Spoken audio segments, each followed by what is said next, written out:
Okay. Good afternoon, everyone. This is President Martin Millibar. Welcome you to the April 16th, 2026 Delta Conveyance Design and Construction Authority Board Meeting. Thank you for joining us and accommodating the meeting location. Our office is currently closed. With that, I would like to call the meeting to order, and we begin with Mrs. Rodriguez. Call the roll. Gladly. Good afternoon, everyone.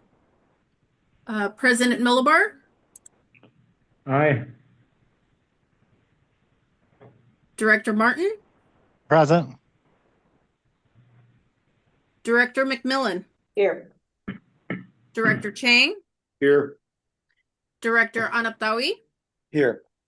Director Weed,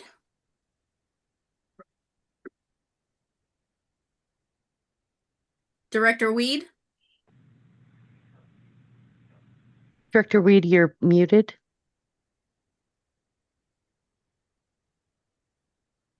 Okay, am I on now? I am here. thank you. And then Director Estromera is not able to join us today. However, we do have Valley Water location open. So Director Estromera is absent today, but we do have quorum of the board. Okay, we'll move on to item 3, closed session. We will now move into item 3A. This is a closed session item listed on the agenda. Mrs. Rodriguez, any public comment on this item?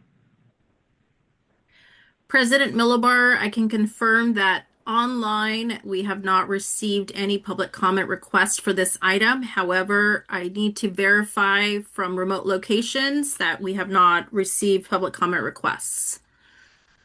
So starting with Director Martin. There is no public comments. Thank you. Director Weed, No public comment. State Water Contractors Office, No requests. and President Millibar. No requests. Okay, we can proceed. We will now go into closed session.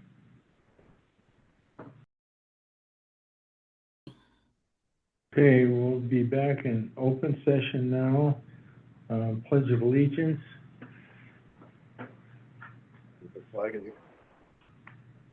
I pledge allegiance to the flag of the United States of America. To the republic which it stands, one nation, under God, indivisible, with liberty and justice for all. Okay, Josh, any report out of closed session? No reportable action, President Millibar. Thank you. Okay, we'll move on to item 5.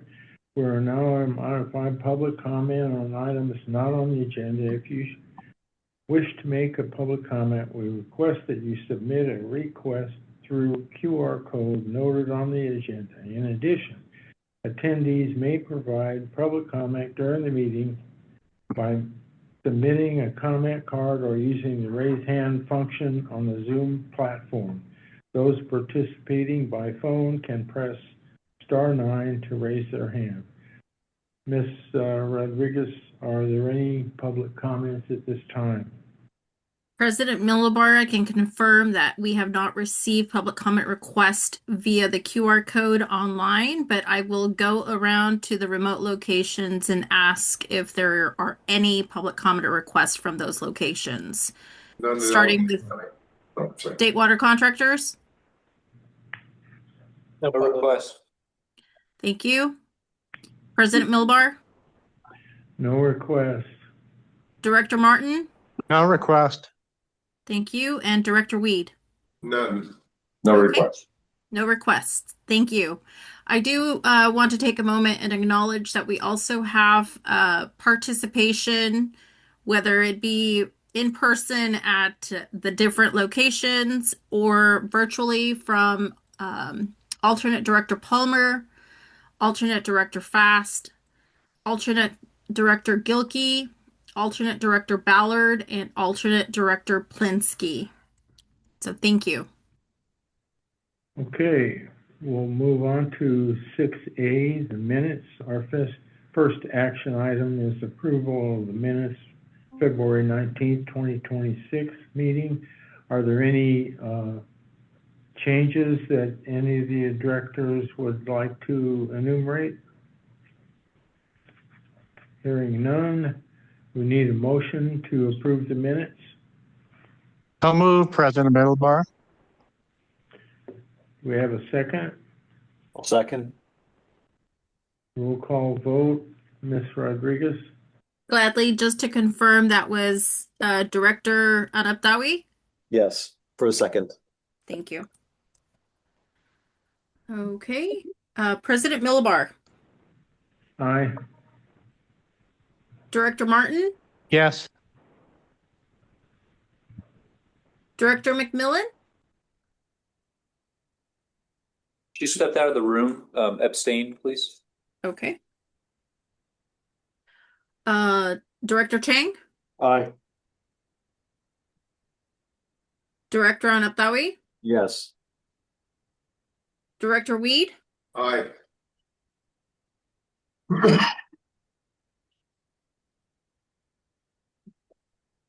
and Director Estremera is absent. So we have a quorum, which means meeting minutes approved. Okay, thank you. Item 7A, discussion. Our next item is the monthly report. Graham, please begin. Okay, thank you, President Millibar. I'll let Claudia get it up on the screen here. So Claudia, if we could go to the executive summary first when you're ready.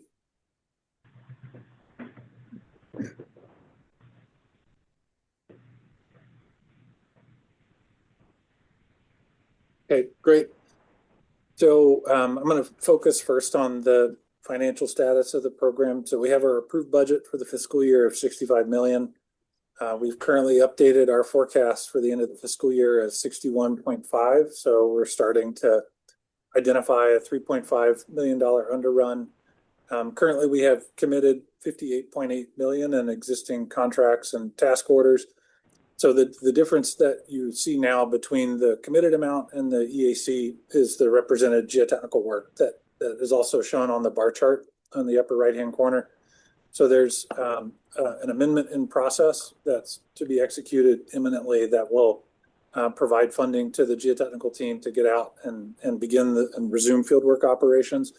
So this EAC assumes full spend of that amendment, and but we'll see how that work plays out. It being at the tail end of the fiscal year does prevent a little bit of a I guess a little bit of a challenge just in terms of standing that work up and then quickly descoping it and rolling it into the next fiscal year. So we'll ultimately, all see what the spend is on that work, but for now we're forecasting full spend.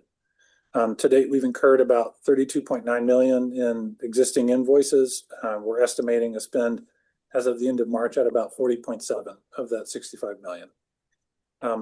As usual, I'll touch on the work progress here in a minute when we go to the progress report slide. Our small business and DVBE participation remains at about 9% of committed contracts and 7% of invoice amounts to date. In terms of procurements, we are anticipating the release of the programmatic geotechnical services procurement. Again, that is likely to be released in a matter of days, and it will cover the programmatic need for geotech for the next 5 years as a minimum contract term. So that's work in support of the remaining activities associated with field work starting next calendar year, but really intending to bring on a team that's sufficient to cover all the investigative needs for the program, even through the design and construction phase. We did have an industry day in early March for that and are preparing now to release the request for qualifications here in the next couple of days. Outreach I will reserve for Jessica's update report here in a little bit, so I don't think I need to touch on that too much.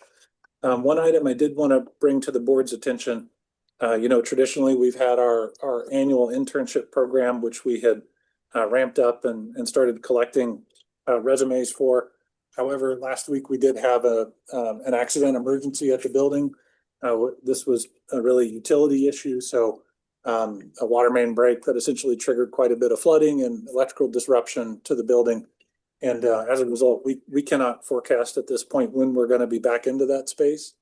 And rather than getting farther down the line with interns, performing interviews, getting folks committed, then having to ultimately abandon the program for lack of a space to have what I think is necessary for a productive internship program, we decided to go ahead now and cancel that program for the year, for the summer, which is too bad, of course, but provides ample opportunity for folks who were applying to pivot. This is just an opportunity that we're not going to be able to provide this year, but thought it best to be prudent, make that decision now, rather than stretching this out and leaving folks potentially in a difficult position if they thought they had an assigned position only to have it removed at a later stage. So that's unfortunate, but I think that's the best we can do right now. Claudia, let's jump now to the progress report slide, please.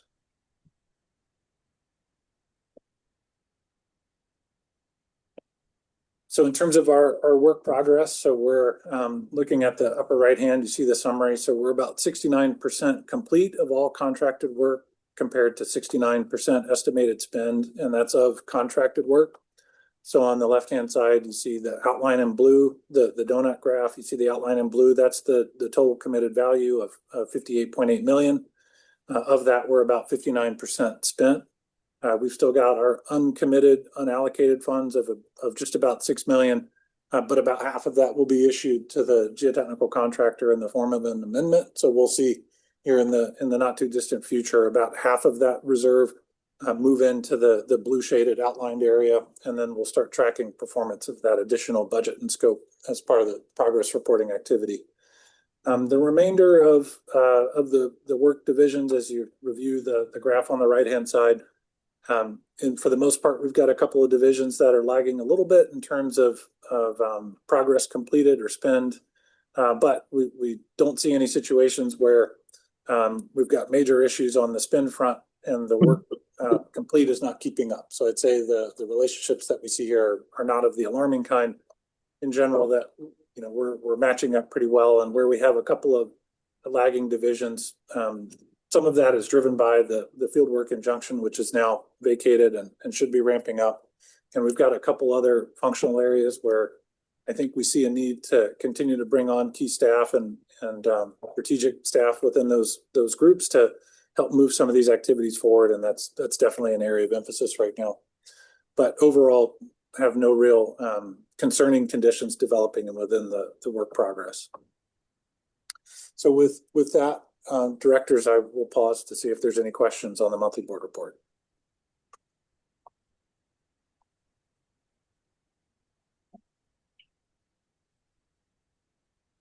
Okay, President Millibar, I think that completes my update. Okay, are there any questions from the directors to Graham on this item? Okay, Mrs. Rodriguez, are there any public comments? President Millibar, can confirm that we have not received public comment requests for this item. Can I get confirmation from state water contractors? Is there any public comment request? No request. Thank you. President Millibar, from your location? No request. Okay, thank you. Director Martin? No requests. And thank you. And Director Weed? No request at Alameda County Water District. Okay, thank you. We can proceed to the next item. Okay, 7B, our next item, DCA roadmap update. Graham. Thank you, President Millibar. I'll wait for Claudia to. So we presented to the board, this has probably been a year or so, our roadmap for the 3-year work plan getting through the end of 2027. So wanted to provide an update to the board on progress being made and really the next major focus for us, which is going to be the development of the updated cost estimate. So we'll talk a little bit about where we are with respect to that overall roadmap and then go into a bit more detail on what we anticipate for the cost estimate. So next slide, Claudia. So you'll recall this 3-year roadmap that we're now almost about halfway through, working top down. So we've got it developed into 3 major swim lanes. The first being the basis of design report and updated cost estimate. Second major function in yellow is program delivery planning, and then the third major work stream at the bottom is the actual program delivery, and we'll talk a bit more working our way through each of these items. The key milestones that are identified with the stars on the right-hand side, these are identified milestones to be completed prior to PWA implementation votes. And so we've got the updated cost estimate to prepare an issue and to support updated evaluation of the economic feasibility of the program. The joint exercise of powers agreement currently does not have implementation language within it. It needs to be renegotiated and prepared for amendment. And then all of that as predecessors to completion of PWA votes and approvals to proceed with implementation of the program. So Claudia, if you will go to the next slide, please.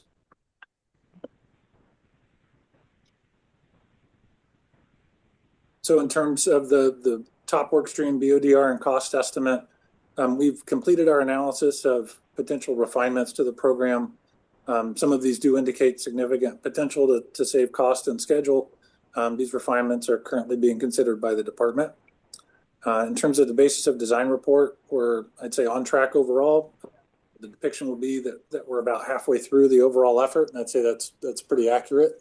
We're preparing to issue our draft package to DWR and the public water agencies in mid-May for a detailed review cycle, and that will be a fully complete draft with all narratives and design drawings. This is a significant upgrade in terms of the system-wide design.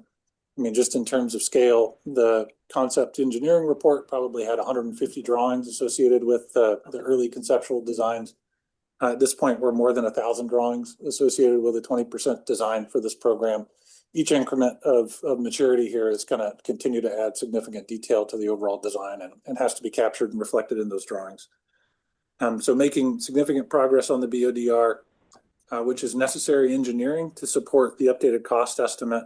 We're in the process of launching those efforts, and the initial draft will be reviewed and shared again with the public water agencies and DWR at the end of this year. And our intention would be to then finalize that cost estimate in the first half of 2027. So on track with these BODR and cost estimate work items. Next slide, please, Claudia. I grouped these out as best I could. There's a lot within this program delivery planning concept. First, reorganizing ourselves into a state that would function and during the delivery phase of the program. You'll recall here at the board, we went through that last year, about a year ago. We have completed our reorganization. We've been bringing key division leaders to the board to introduce them through our senior leadership spotlight. And at this point, we're very much in a functional state in terms of the reorganization. Program planning. So this is a group of activities that would include all of our management plans, systems, operating procedures, design and construction, packaging and documents, standards. You know, there's a whole slew of different activities that need to be completed before we're truly ready to enter the delivery phase of the program. We're currently at this point starting to shift and phase that effort a bit and really prioritize what now is critical on the schedule, the compensatory mitigation projects, looking at what of these total program planning activities are necessary to feed and move the design of the CMPs forward after the PWAs provide that approval to proceed, and which of these more labor intensive and significant efforts can be pushed a bit and aligned more with the start of major construction procurement activities, because the CMPs at this point are quite a bit out in front of the other major activities, and we don't really need the full program system operational to start up on CMPs. It's something that we can let sort of stagger and stretch out a little bit. The benefit of that is we're able to learn from some of our early pilot testing on some of these systems and technologies. Also let that continue to mature so that we're not standing something up too early that then immediately starts to get stale and sort of out of step with where the industry is going. A couple of additional engineering activities included in the program delivery planning. Really, it's focused, there's ongoing coordination with the power providers. So that is moving forward in close cooperation with Department of Water Resources. A lot of the additional engineering that we have in mind is going to be staggered and staged until after the next round of geotechnical investigations are complete, and those are set to begin in June of this year. Property support is generally focused on the temporary entry required for geotech work. This is the work starting back up in June and continuing through the year, as well as considering potential future needs for additional entry permits. Beyond geotech, we also have a variety of different surveys and pre-construction studies that are necessary on these same sites. And so making sure that we have all the necessary temporary access to get in and perform these activities. At this point, permanent acquisition, it would follow not only approval to proceed from the PWAs, which is the most important milestone, but then also considering when the funding stream is available to support those large property acquisition activities.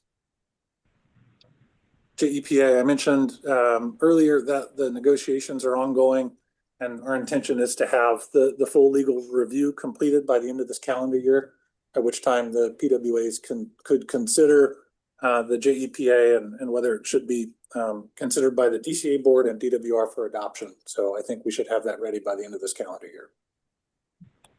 Okay, next slide, Claudia. We did launch the program delivery phase of the program, although you might traditionally think about program delivery as really the design and construction of facilities.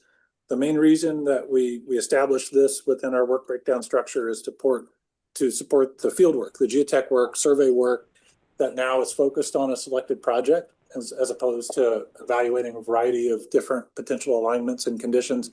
Now that we are collecting subsurface data and surveys on a preferred project, we want to capture those costs in the program delivery phase because they ultimately will lead to and feed final design and completion of those facilities. So we just want to be careful not to bury these costs within sort of the program management office and initiation stages of the program. So this is really more about ensuring we have the costs within the right portion of our tracking system and that we aren't sort of starting these early activities in a way that would make those costs difficult to track. I did want to also note that, as mentioned, the compensatory mitigation project, we would intend to kick this off not in the coming fiscal year, but not too long after, and that there are a minimum set of design guidelines, standards, procurement documents, and other systems that would be required to hold that schedule. And then lastly, on property acquisition, we would be targeting first written offers to begin in 2029, pending PWA approval. There's a lot of early coordination that's needed to lead up and meet that objective, and that's really the other principal focus of the property acquisition group. And I think I skipped over the final design delivery, but covered it really in the topic of compensatory mitigation. Okay, next slide, please, Claudia. So now I'm going to shift gears back to the cost estimate preparation because that's really with the BODR being in the state that it is, we're now shifting our focus to ramping up and preparing the updated Class 3 cost estimate for the overall program. Some of the benefits of this effort is it is a significant effort. The last estimate prepared was in 2024, and so this will be an updated estimate issued in likely sometime around mid-2027. Moving to a Class 3 estimate will allow us to communicate increased confidence and reduced uncertainty around the costs and risks associated with the program. It will support the updated reevaluation of the economic feasibility. So this was the benefit cost analysis that was performed and released with the last cost estimate. It does provide the overall engineering and cost package to support bond revenues and also establishes the cost baseline for management of the project during implementation. So this becomes the agreed upon project by which the updated cost estimate is based on, the revenue bonds are aligned with, and any change going forward would be measured against. So it's a very important point in time where we really draw a line in the sand and clarify what the project includes and what our expected costs will be. Next slide, Claudia. So you may recall this graphic. We've used it in the past when we talked about the 2020 estimate and then the 2024 estimate. And now I'm demonstrating the 2027 estimate. So this is related to first the horizontal line straight down the middle, the opinion of most probable cost is then bracketed above and below by potential accuracy ranges that tend to narrow as you work your way from a class 5 to a class 1 estimate. Typically a class 1 estimate is the type of costing that you're doing immediately before the launch of construction. So at that point, you've really tightened up everything, all the uncertainties around the design, and you're ready to initiate construction activities. According to, and this is all based on the Association for the Advancement of Cost Engineering.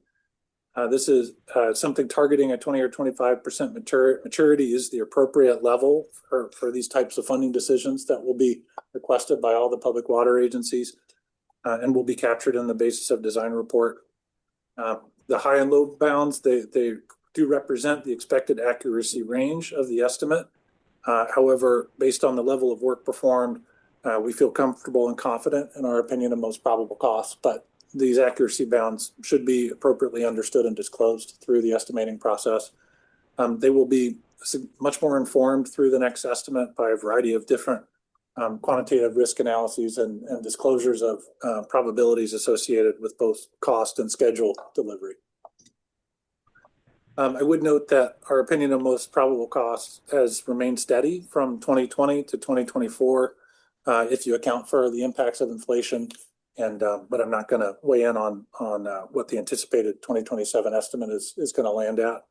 But I do also want to note that the accuracy bounds that we're indicating for the 2027 estimate will need to be refined during the estimate process and during the evaluation of risks. So I'm showing here plus 60, minus 40 really as an indication of the types of accuracies that we would expect. But those would be tightened up and reported with the cost estimate in a more defensible way.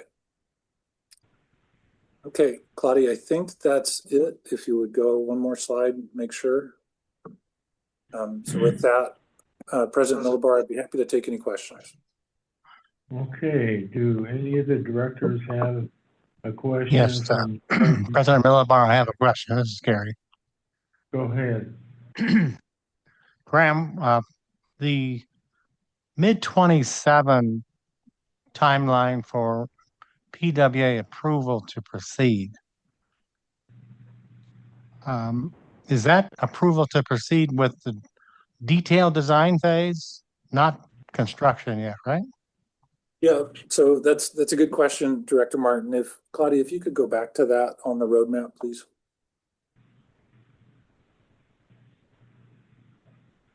And Director Martin, so that is a point in time when we have completed all approvals for implementation of the program. It's simplified to be a point in time, Director Martin, but in reality, I would expect that to take several months, just using our last approval process for the 26-27 funding as an example. Really, the illustrative purpose of showing it there is that it directly leads to property acquisition as a function. However long it takes to complete the PWA approval to proceed, sort of will be what it will be, but immediately after that, we will begin and launch into property acquisition. So that's a piece we are ensuring that we're providing all the necessary information to the PWAs, and then we will provide all the support needed through those implementation votes, but it being not a process we can control. We just decided to depict it really as a milestone of completion that will then launch and trigger property acquisition. Will there be another PWA approval for going out for construction bids? That is not the plan, Director Martin. It would be one round of final approvals for implementation of the program that would include design and construction. Okay. And this is based on a plus 60, minus 40 accuracy on the estimate. That's correct. Well, that's an estimate, Director Martin. We will refine those accuracy ranges, but to just give a sense of what's typical with a class 3 estimate, that's what's typical. Okay. Thank you for your explanation. Are there any other? Go ahead. Yes, Robert. I have it's just a couple quick ones. Thank you.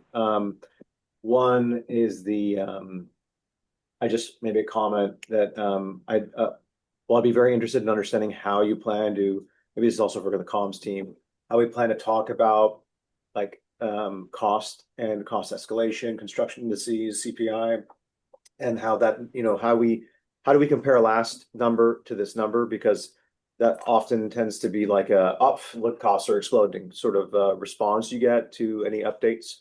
And so I think it becomes important to message that correctly and have that associated with the conversation.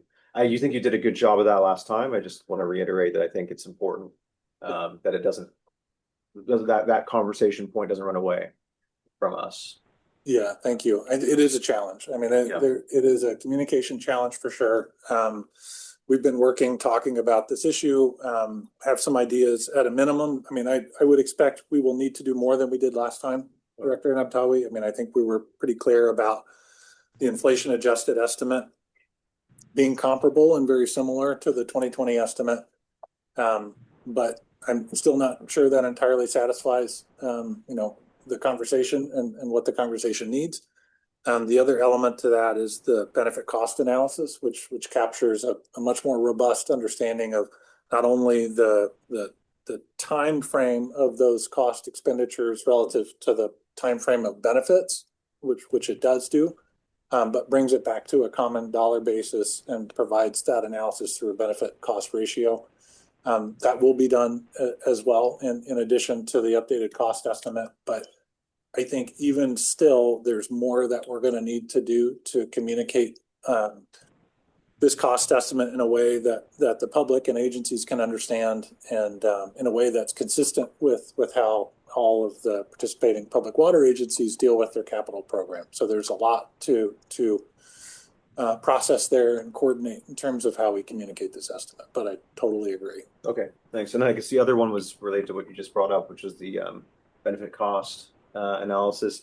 Is maybe this is a question for Carrie. I'm sorry to put you on the spot, but you expecting to go through Sunding and his office again for that update? We are, yeah. And then so I'm assuming there isn't much on the benefit side, like that's been. I mean, is there much expected there, or is it just kind of plugging in the new cost numbers and then running it again? So the benefit cost analysis that we have now, we incorporated the ITP within that. So there have been no changes to the benefits since we did that analysis, but there is the potential coming out of the water rates process that there would be additional changes. So we would incorporate those to allow a full picture of the benefits and costs. Okay. And maybe just a thought in terms of how things are changing. A ratio of cost benefit is maybe a good way to indicate how things are steady, like not, just how we tie these things together. Yeah, that's a great point. I mean, now that we have the benefit cost analysis from 2024, we'll be able to compare that easily with the updated analysis in 2027. Yeah. And that does provide a normalization of all that information. Yeah. Okay, thank you. Graham, this is Marty. We had questions on the agricultural side of the benefit cost. Will there be some detail versus the urban side versus the agricultural side on the benefit cost? I think I'm going to have to ask Carrie to chime in. Hearing some of that, I'm sorry. I think I can repeat it, Marty. Okay, thank you. I think President Millibar's comment was that in the last benefit cost analysis, there was a representation of agricultural benefits. Will there be any changes or updates? Marty, was that a fair description of your comment? Question. Well, I don't think it wasn't addressed on the first benefit cost, and so there was questions, from the urban versus agriculture. It's quite a difference. There was quite a difference, and I expect there's still to be a difference, but I do think we're planning to update or at least explore whether we need to update the agricultural benefits analysis, particularly with the advent of Sigma. As agencies are looking at not having groundwater supplies available to replace surface water declines, that does change the benefits of an acre foot of water. And so we are looking at if and how we need to incorporate that. We have some time still, so we haven't worked it all out. We may also change the way we think a little bit about the benefits associated with an alternate diversion location in the case of levee failures or other adverse events in the Delta. So we have some time before that starts. We are going to consider it more holistically, but we do expect some changes certainly. Okay, I think the state water contractors might have some input that, would you be talking to them? Absolutely. Okay. Thank you.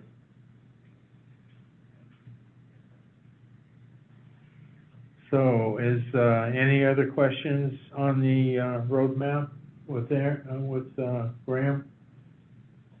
None from the directors? How about public comments? President Millibar, no public comment request virtually via online. Any comments from the State Water Contractors meeting room? A request. Okay, thank you. Director Martin, any No requests? request. Thank you. Director Weed, any requests? No request. And President Millibar, any requests from your location? No requests. Okay, thank you. We can proceed. Okay, item 7C, DCP Communications Strategy Update. Are you going to start this one, Graham? I will just hand it to Janet Barbieri and Jessica Sheehan, Communications Manager for the program and DCA. Awesome. Thanks very much, Graham, and everyone. Really appreciate being invited to come and talk about communications. Claudia, if we could just go ahead and go to the next slide. So just as a reminder about your communications team here, we have the Department of Water Resources Communications Shop, we have DCA's communications team, and we also work very closely with state water contractors. And so I did want to, and I know we've come and presented to you many times before, but just as a reminder, we are a very well-oiled machine. We work very closely together. It's really one communications program. It's not, 3 different communications programs that we have going. We work very closely together every week, and everything is, we work in coordination. So, really, Jessica could just give this presentation, but I'm grateful to be here and help provide some updates to what we're working on. So again, as a reminder about our work streams, we have quite a few obligations that we have as public information communicators.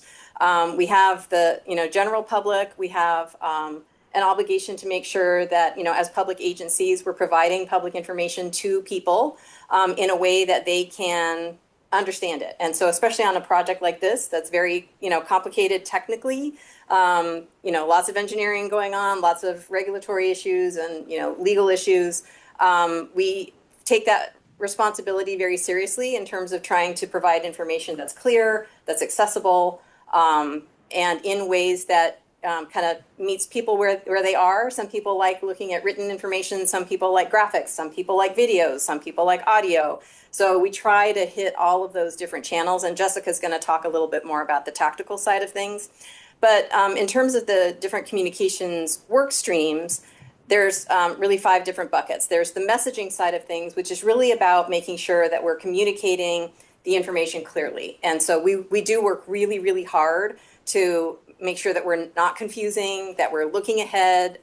Going back to your question about, cost messaging, like thinking about what the questions are going to be, where are the points of clarification that need to happen, where are things, the points where there could be some elements of confusion. We really think hard about how to talk about the project and make sure that our communications are consistent across all of the different partners that are involved, because it's not just DWR, DCA, state water contractors, it's all of the agencies, the member agencies for both, DCA and state water contractors, et cetera. So there's a lot of different moving parts, and we really do work hard to make sure that that's all very coordinated and consistent. On the content side of things, again, that's looking at the types of materials that help communicate the key topics. We try to be timely in providing our updates. And if for anyone that's been on our website or websites, that we have no shortage of information. We really have tried to provide, touch points on all of the different types of topics that come up in this project. And then we do that through a number of different tactical streams. So the fact sheets, the infographics, our web updates, our e-blasts, and a lot of other things. We also do quite a bit of outreach into different communities. We provide briefings and presentations. We attend conferences. We do tabling. I do like to emphasize the work that we do in the Delta with the tabling. We go to lots of events in the Delta, farmers markets and community events. And, we have a team that's dedicated to that, and they have a booth, they bring their materials, and it's been really helpful just to raise awareness about the project, but also the availability of information, where to get information, and answering questions. We also do try to update the legislature on key topics at the right times. I mentioned the public information, so that's making sure that all of the public information repositories, so all of the places where the public might look for information, are kept up to date. So that's not just websites, but it's also the libraries. And we have a very extensive repository of all the different types of documents that are available on this project since about 2020. So starting with scoping, everything has been included in those repositories. So it's available for folks that, if going to a library is the thing that's most convenient for them, we wanted to make sure that we kept that updated. And then we also have a number of channels for answering questions. So we have our email, our hotline. The hotline is multilingual. I think it's 8 different languages. I can't remember off the top of my head, but we do try to cover all of our bases. And then lastly is the media side of things. So we do make proactive updates as needed. We also respond to press inquiries, as they come in. And then we also do social media. And Jessica will talk a little bit more about that. So next slide, Claudia. In terms of the overall strategies, there's a few things here, and this isn't all of it, but this covers the majority. We really do want to make sure that, especially for the participating public water agencies, that your communication stops and you have clear and consistent information that can help support informed decision making. So we talked a little bit before about what the schedule looks like and what we're driving toward, and that there will be at a moment in time where your agencies are making decisions, and making sure that our communications helps support that by providing information that's clear and consistent and timely. Making sure that we're educating interested parties and industry audiences as well, trying to build visibility and maintain momentum, especially as we sort of move through all of these processes that do take some time, making sure that there aren't too many gaps in that information flow, so that people know that we're still working, we're still making progress. And then also strengthening and expanding the digital communications, improving our websites, our social content, sort of our approaches to social media. So we're always working to improve that. Next slide. And then lastly for me, and then I'm going to turn it over to Jessica, we do also think across the different audiences, the types of people that are paying attention to this project, that are expecting information from this project. So obviously the DCA board, participating water agencies boards and constituencies. And so we do work closely with each of your agencies' communication shops to make sure that they have the information that they need to communicate. The industry audience, policymakers, the Delta communities, and of course the general public. And so that does, we are trying to work across all of the topics, but also all of the audiences, and just making sure that we're thinking carefully about what folks might need in terms of the information that we present. So I'm going to turn it over to Jessica now. Thank you. All right, so Graham walked through the roadmap just a moment ago, and these really are the main milestones as we look over the next 12 months or so, that collectively as the DCP Communications team, we want to make sure that we're supporting. This is all about making sure primarily that the water agencies have the information that you need to make informed decisions when we look at the implementation votes. So that includes the basis of design report, the cost estimate, and we'll see when we talk through some of the content starting to get some information out now on that process, but recognizing there is a lot more work we need to do on the communication side as we work towards the rollout of the updated cost estimate. Engineering refinements, so getting fact sheets, videos, new information out there that can talk about the work that's going in on the engineering side and the planning and design process.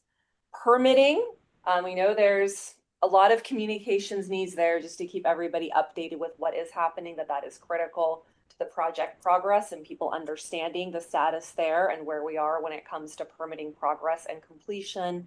And then really making sure, and Janet mentioned this earlier, but that we have that regular engagement with not only the water agencies, but looking at industry stakeholders that we'll be partnering with on delivery of the project, as well as community members, whether that's in Delta or working with our water agency partners on who in those communities needs to be hearing about the project as well, whether that's from DCA, DCO, the water contractors, or that we're working with those local communications teams and supporting and providing content that can be used in that type of outreach and engagement.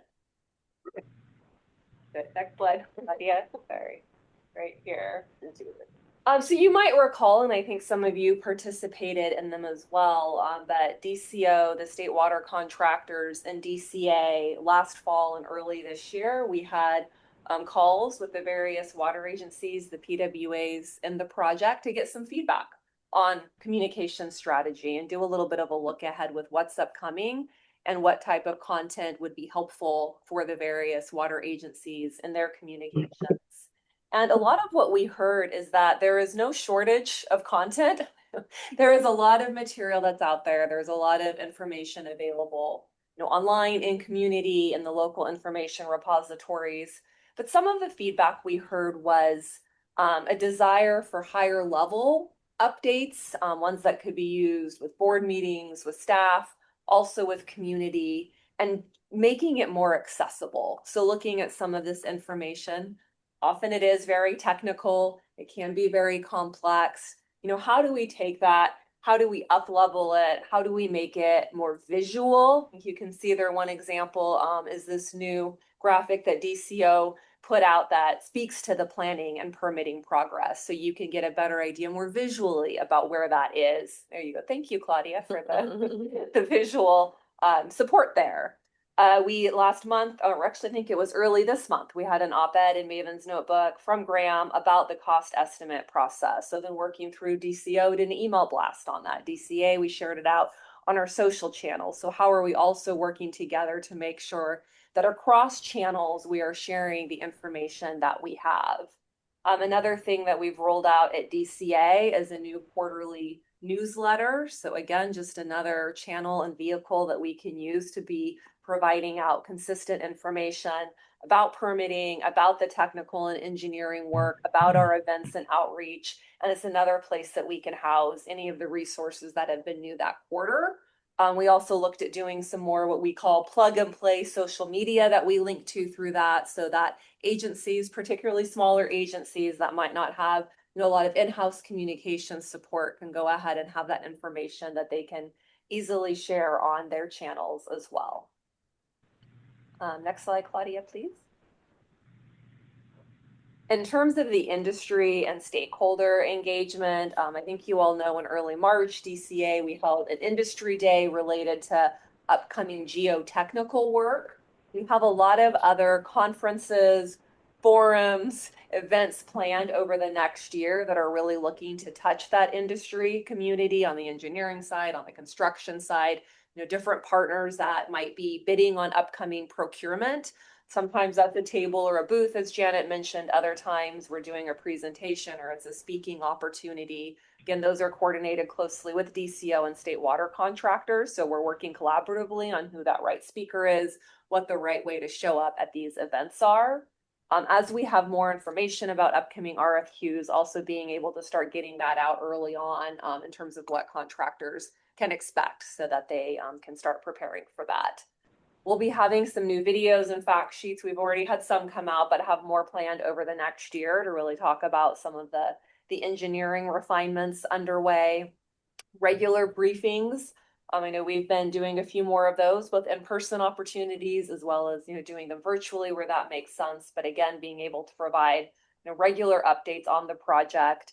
And we just recently put out what we were calling 6 slides in 6 minutes. So this came directly from feedback we got on the communications assessment calls, but providing slides that, again, the members of the water agencies that we're working with could use in board meetings, could use in staff meetings, could use in community engagement for high-level updates about the project.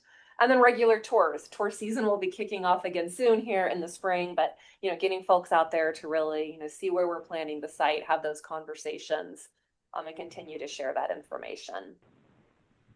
Next slide. And then Janet mentioned this too, but we've really been looking at our digital channels. So on the DCA side, we recently completed an update of the site to really make it consistent with our updated brand guidelines, just cleaner, easier to find information. And we're going through an update of our video gallery as well as the document library. Again, we want to make sure that this information we have is useful, that people can find it, it's accessible, it's easy to download. If there's things that are out of date, that we are taking that off and making sure that we have the up-to-date information and useful information from people. And then I know across the board on social, we've been looking at, again, how do we get more content out, more you'll see here, more visual content, more easily digestible content, sharing quick facts about the project, linking to things like Graham's op-ed when we have new content that's published, having links to our website for those that want to take that deeper dive, but again, knowing how people tend to engage online and attention spans, really trying to challenge ourselves to make our information as easily accessible and understandable as we can. And I think that's pretty much it. I know a little bit later on, I'll provide a deeper dive into the March activities on the DCA side, but I think for here, we'd love to take any questions that anyone has. Any director questions at this time? Jessica? Jessica, thanks for the the rundown on this. And I probably have asked this question before, but so I really like the broad based communications that you're going across. Some of it's a little bit more personal than others. What do you think is are there any areas that we need to sort of shore up our efforts on? Particularly as we kind of talked about kind of hitting some of these milestones. I mean, I think some of it, Janet, I know we've had this conversation, but looking at some deeper dives on certain issues where we tend to continue to get questions. And I know that's something I don't know if you want to speak to at the DCO, I know has in the works. Yeah, there's definitely some things that we see kind of pop up over and over again, regardless of how much information we put that out there. And we talked a little bit about some of the feedback we got from some of those conversations that we had with your agencies, and the idea of trying to drill down a little bit just to really oversimplify some of those questions, because they continue to kind of crop up, and there seems to be continued either misunderstanding or misinformation. And there's just a couple of areas where we see those things. And so we're going to try to change up a little bit how much we put out there, like just really simplifying, simple question, simple answer. And we have a tendency, because there is so much information, to provide all of the asterisks that exist for a certain thing, but maybe we don't need to do that. Like maybe we just need to try to convey the main point, and then, we have a ton of backup information, so it's not like it's not available. But I guess that's how I would answer that, like just trying to change up how we talk about some of those key issues that seem to be recurring.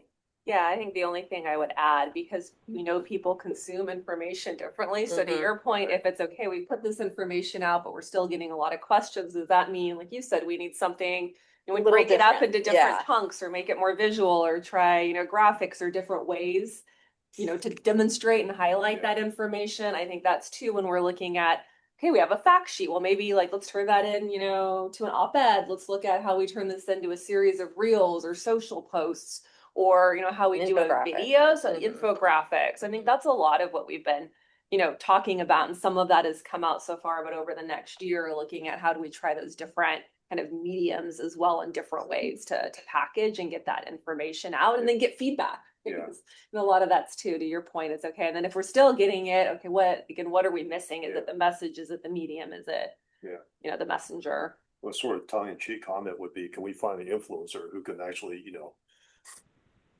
like on IG or whatever, kind of just, give us a nice blast. But anyway, that's a so don't take that.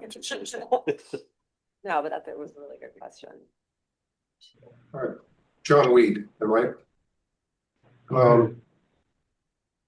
It strikes me that on the agriculture area in particular, the cost benefit analysis can vary significantly depending on each of the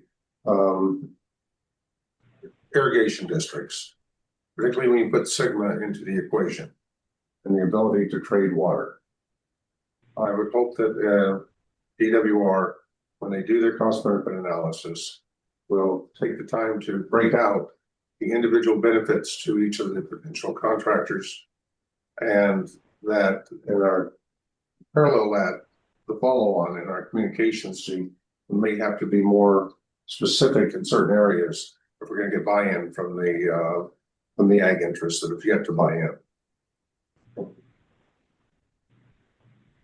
John, I mean, I think, thanks, John. That's I think a good comment. And I guess that I'll make a couple statements. Carrie, is there anything maybe you want to say here? I agreed. Yeah, agree. Yeah. Okay. I think that's probably all there is to say, John. I think agree. And President Milbar, I have just one comment if you Go ahead. One, just I wanted to note that you guys are really well coordinated, and I appreciate that. I know this is really hard to do between three shops if you put Fiona Hutton, but that's a lot of coordination. So nice work. I know there was work done on like language, the vocabulary we use to describe the project, especially for like general public who doesn't pay attention to water issues. Not necessarily saying like the opposition, the coalition that's really well versed and organized, but more of the general public. Well, what do they view, and how they view this project, and the sensitivity of terminology can, I think some of the polling showed that like that mattered. Have you been leveraging that work to describe the project, and is there a need to sort of revisit that and see how the public is responding? I'm just curious in terms of that aspect. Yeah, I mean, we have definitely taken that to heart. And the couple of times that we have done polling, you're right. It definitely shows that there's certain ways of describing things that resonate better or differently than other ways. And so we have definitely used that information from the polling. We're also, sort of within our areas of expertise, sort of as communications professionals, we're also always looking at like what is, especially for public agency communication, like what is the best way to communicate? What does plain language really mean? How do we make a balance between plain language and legal requirements? Because there's a lot of information that we have to legally make sure that we provide. And so we're always trying to like improve that and strike the right balance. I don't know about ongoing polling, but I expect that it will probably do that again. I just don't know what the timing would be. I don't know, Jess, if you have anything to add. No, I know we've had conversations about it. I think last time it was state water contractors, I believe, they did the polling, right? So that's an ongoing conversation. I think it was a couple of years ago, right? Maybe more. It was 24, I think. Okay. Yeah. Thank you. Yep. I have one other comment, John Weed. I'll be attending the ACE 26 conference June 21st through 24 or 25 in Washington, D.C. 20,000 participants. If there's any communications or deliveries that could be done at that, let me know. Great. Thanks for letting us know, John. Very good. How about public comment, Ms. Rodriguez? President Millibar, no public comment requests online. Any from your location? No. Okay. State water contractors? No requests. Thank you. Let's see. Director Martin? No request. Okay, thank you. And Director Weed? No request. Okay. President Millibar, we can proceed to the next item. Okay, our next item, 7D, DCA Meeting Cadence. Graham. Great. Thanks, President Millibar. So we have our proposed board calendar for next fiscal year that we wanted to put in front. In short, we do have options as we've discussed in the past. Currently, we meet as a board every other month until we get to the spring, and then we go monthly in April, May, June, to mostly address budget, the process of drafting and approving the fiscal year budget for the DCA. So as we are looking at the anticipated activities for next fiscal year, as well as the agenda items that we continue to assemble, I think staff's recommendation, President Millibar, would be to maintain the current schedule, current sequence of meetings, and so maintaining a bi-monthly cadence with special meetings as needed, and accommodating the spring budget ramp up would be the recommendation from staff. But there are options, as Claudia has just pulled up here. Ultimately, we will get to monthly, but it doesn't seem like we're quite there yet. And then there's options to meet less frequently, but I think the board, President Millibar, could be welcome to discuss this and provide any feedback if there's any opinions to the contrary. Okay, that makes sense to me. Are there any comments from the other directors? President Miller, just to say I've been very happy with the cadence we've had, and I think it reflects the needs of the organization right now. So I would be in favor of keeping it the way it is. Any other comments? Change sports as well. Do you need the board to do anything other than comment? Just comment, President Millibar. This is an information item. We would take feedback and adjust accordingly. Okay. Can I make a note that if we need to make a special committee for certain items, then we should have a footnote that we have the board president has the ability to set up a committee to address a particular question or issue. Thank you, Director Weed. I mean, that's a good point. Yes, to the extent there's ever a need for an ad hoc or even an advisory committee, the board always has that discretion. Thank you. Very good. Any public comment on this item? Confirming no public comment from my end.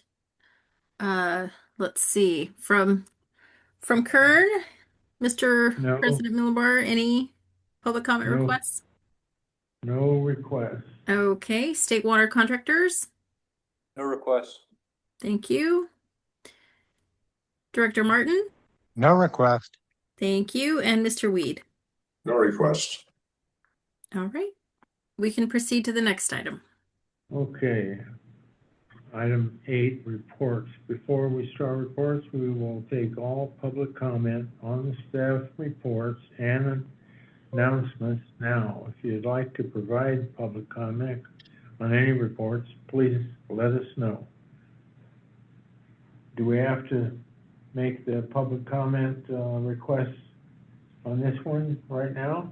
That is correct. And I can confirm that we have not received public comment request online. And let me validate that here in the meeting as well. I don't see any raised hands.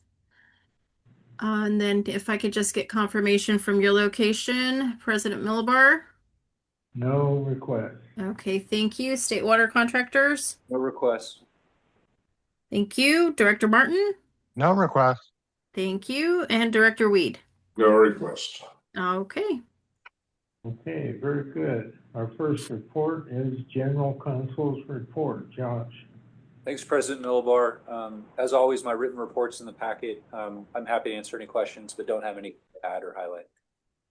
Okay, any questions of Josh? No. Okay, next is the treasurer's report. Ms. Catano.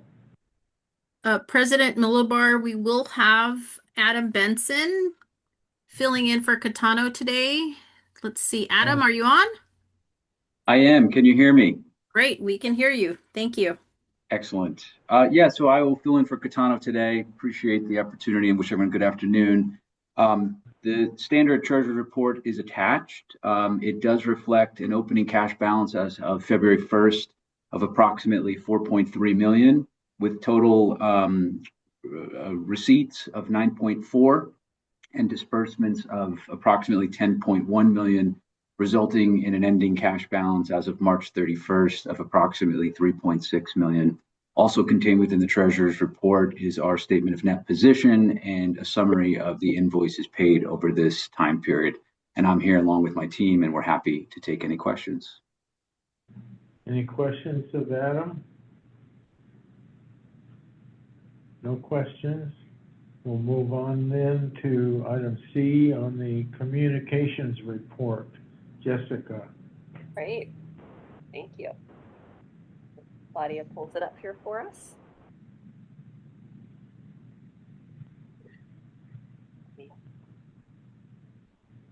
One moment. Thank you.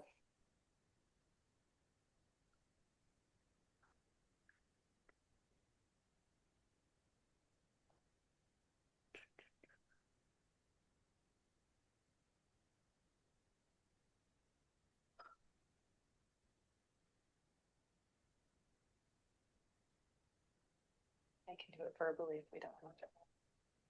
I'm prepared. Right, I need presentation training. That's one of them, right? Make sure you can do it without your slide. All right, we can go to the next slide, Claudia. Thank you. So thanks again for the opportunity earlier to talk about our overall program communication strategy, but wanted to also provide our typical monthly report with a deeper dive on DCA activities for the month, and this is for March 2026. So again, big thing for us in March was the DCA Industry Day and supporting that event that was held in early March at the DCA board meeting room. We had, I think, close to 100 between online and in person, so it was a great opportunity to engage around the upcoming geotechnical RFQ that is going to be issued, I believe, in the coming days. We were also working with that team to support materials and communications, including for outreach in the community around the field work. So that's been ongoing in coordination with DCO over last month and this month.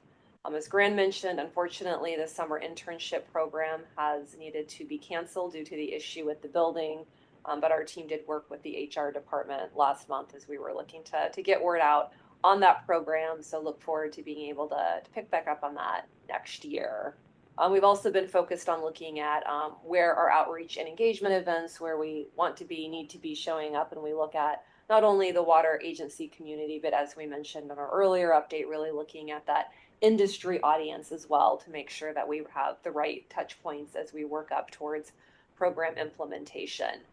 Coming up for us, we have additional website work, but I'll talk about this a little bit more when we get to that slide. In my update, we have completed that update of the branding throughout the website, and we have recently updated the video library as well. And I believe we have a screenshot of that later. And then we're working through that document library again with the intent to make that content easier to find, more accessible, and easier for people to download. We also have several upcoming tours and then planning around the Aqua Spring Conference that will be in Sacramento in early May. You go to the next slide, Claudia, please. And the one after. Thank you. So on the Delta Conveyance office side, again, a couple of their more recent materials. The first one's really a great kind of bite-sized information, infographic, more visual fact sheet with information on the state water project. I know that's gotten some really great positive feedback. And as Janet said, looking at how taking other kind of issue areas, looking at some areas where maybe we've had fact sheets and can we convert them into a similar format like this to see if that helps with getting our messages out and understood by audiences. And then I know the DCO team continues to update their missed opportunity numbers and looking at, again, getting that type of data and information out there, making sure it's regularly updated and accurate for people's use. Next slide, please. And we've been pretty busy on the event side. So in addition to Industry Day, we also did a presentation. Grant presented to UCLA's engineering geology class. We were partnering up with the HR director and went out to UC Davis for an environmental and water resources showcase where we had both a booth as well as a member of the engineering team did a presentation to those up and coming engineering leaders. And then we were in Fresno in late March at the Water Education for Latino Leaders annual conference.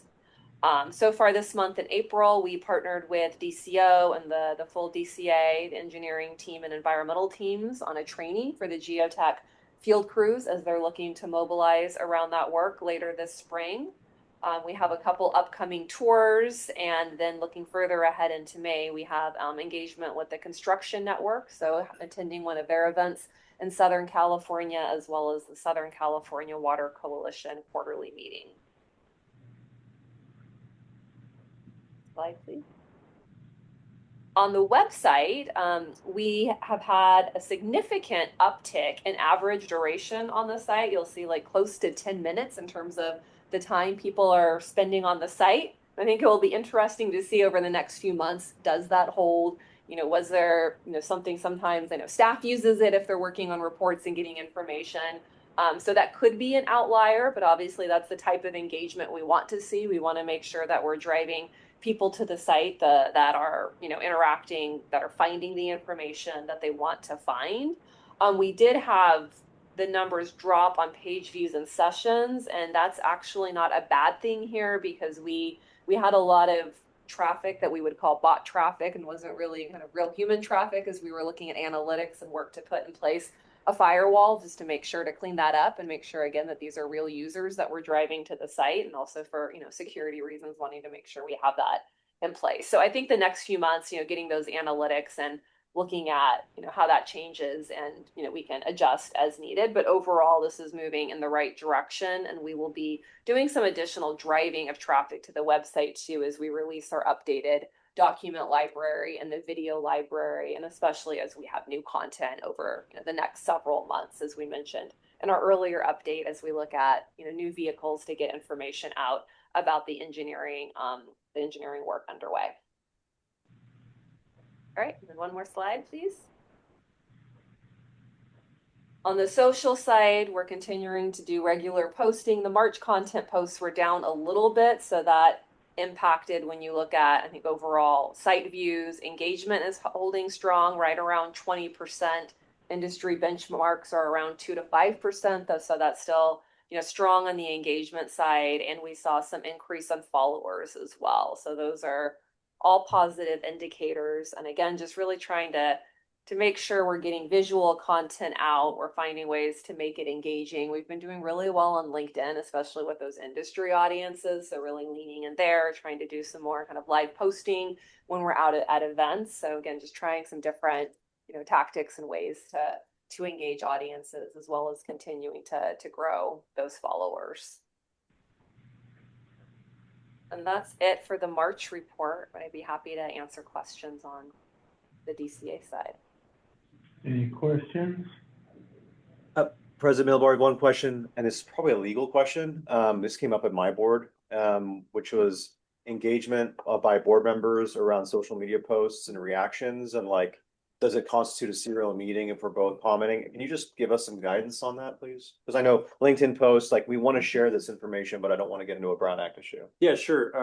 It's a really good point, and we'll follow up with some more written guidance just so folks have it. But on what you're referencing is there's a special Brown Act rule which applies to social media posts by a director, and in that situation, directors should not respond or comment on the social media posts of another director. And that's pretty straightforward. I think where it runs into a little bit of a gray area is there's a post by the DCA, and then you have directors responding in the comments below that. To avoid any potential Brown Act issues, best practice is if the DCA is posting something, to go ahead and forward that into your own social media channels, and not to respond directly in the DCA comments. That could result in directors liking or responding to another director's social media post and a potential Brown Act issue. Okay, so even a thumbs up could constitute communication? Potentially. The statute's very particular and actually refers to things like thumbs up and emojis as potentially reactions that could trigger issues. Okay. But it can be kind of a technical issue, and I appreciate you flagging it. We will follow up with written guidance. Okay, thank you. Any other questions of Jessica? Okay, we'll move on to the DWR Environmental Report. Carrie. Thank you, President Millibar. So I have a number of updates today. The last time we were together, we were talking about the upcoming hearing on the Delta Plan certification of consistency for the project. And that hearing was held on February 26th and 27th. During the hearing, the council directed the staff to develop a draft determination to assess the appeals that were submitted to the Stewardship Council. And they are going to talk about that determination next week at their council meeting on Thursday and maybe going into Friday. We have not seen the draft determination yet. We do expect that they will release it sometime before the meeting, but it's unknown if and when they will release it. For water rights, the change of point of diversion proceeds. We are entering the protestants' rebuttal phase, where the protestants will submit their testimony that rebuts our rebuttal testimony. And their written submittal is due on April 30th, and then we will have oral testimony in June, a number of days starting June 1 and going through June 26th. For the Endangered Species Act, we have received our construction biological opinion from the U.S. Fish and Wildlife Service. National Marine Fisheries Service is working on theirs, specific again to project construction, and we are expecting that within the next few months. And then for the California Endangered Species Act, we had submitted an amendment application to cover both some of the minor modifications that the DSC had identified that were the subject of CEQA addenda earlier, as well as adding burrowing owl, which has been, it's a species under consideration. And so we did receive our first amendment to the incidental take permit on March 24th. Other than that, we are just working to implement the provisions that are included within the incidental take permit. So President Millibar, I think that those are my updates. I'm happy to answer any questions. Any questions of Carrie? Yeah, thanks, Carrie, for the update. I meant to ask you about this earlier. Burrowing owls. I thought, Fish and Wildlife were considering listing, right? Yes. Okay, so is this, with ITP, are they just trying to get ahead of the situation, or what? I'm just trying to figure out what the juxtaposition of the decision making is. So I am not the legal expert on ESA, Okay. but generally, once it is considered for listing, they do come up with terms and conditions to protect it during.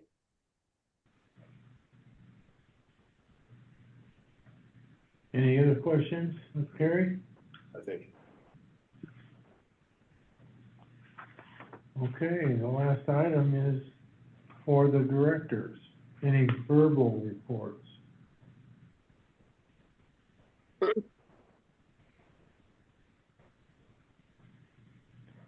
No reports? Future agenda items? So I guess we're adjourned. Thank you, President Millibar. Thank you. Thank you.